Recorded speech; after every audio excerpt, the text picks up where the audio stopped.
Jubilee Hills elections ఛాలెంజ్గా మారాయి. హాట్గా క్యాంపెయినింగ్ జరుగుతూ ఉంది, door to door campaigning. Jubilee Hills నియోజకవర్గం ఉప ఎన్నికలలో కాంగ్రెస్ అభ్యర్థి నవీన్ యాదవ్ గారి గెలుపు నల్లేరు మీద నడకల మారనుంది అని చెప్పడంలో అతిశయోక్తి లేదు. జూబ్లీహిల్స్ ప్రజల అభివృద్ధి కోసం సంక్షేమ ప్రజాప్రభుత్వం కట్టుబడి ఉంది. నవీన్ యాదవ్ యువకుడు. అదే కాకుండా జూబ్లీహిల్స్ నియోజకవర్గంలో ఉన్న అన్ని కాలనీల వారితో మంచి సత్సంబంధాలు ఉన్నాయి.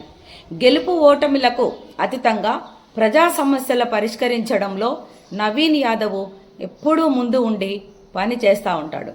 బీసీ బిడ్డ అయినందున యాదవ సామాజిక వర్గంతో పాటుగా ఇతర బీసీ కులాలు, ఎస్సీ, ఎస్టీ కులాలు, ఓసీ కులాలు, ముఖ్యంగా ముస్లింలు అందరూ సపోర్టు చేసి నవీన్ యాదవ్ని అత్యధిక మెజారిటీతో గెలిపించుకోవాలనేటటువంటి ఉద్దేశంతో అందరూ కూడా కంకణం కట్టుకొని డోర్ టు డోర్ క్యాంపెయినింగ్ చేస్తూ ఉన్నారు. కాంగ్రెస్ పార్టీ ఖాతాలో మరో నియోజకవర్గము చేరనున్నదనేది స్పష్టంగా ఇక్కడ మనకు అర్థమవుతా ఉంది. కాంగ్రెస్ పార్టీ అధికారంలో ఉన్నందున జూబ్లీహిల్స్ నియోజకవర్గం ప్రజలు నవీన్ యాదవ్ని గెలిపిస్తే అత్యధికంగా నిధులు మంజూరు చేసి జూబ్లీహిల్స్ నియోజకవర్గంలో ఉన్న అనేక సమస్యల పరిష్కారానికి అవకాశము కల్పించిన వారవుతారు.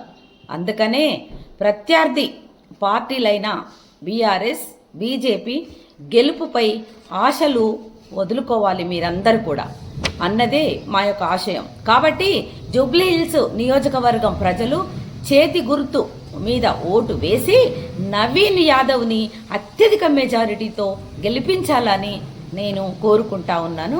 జై కాంగ్రెస్, జై రాహుల్ గాంధీ, జై రేవంత్ రెడ్డి అన్న.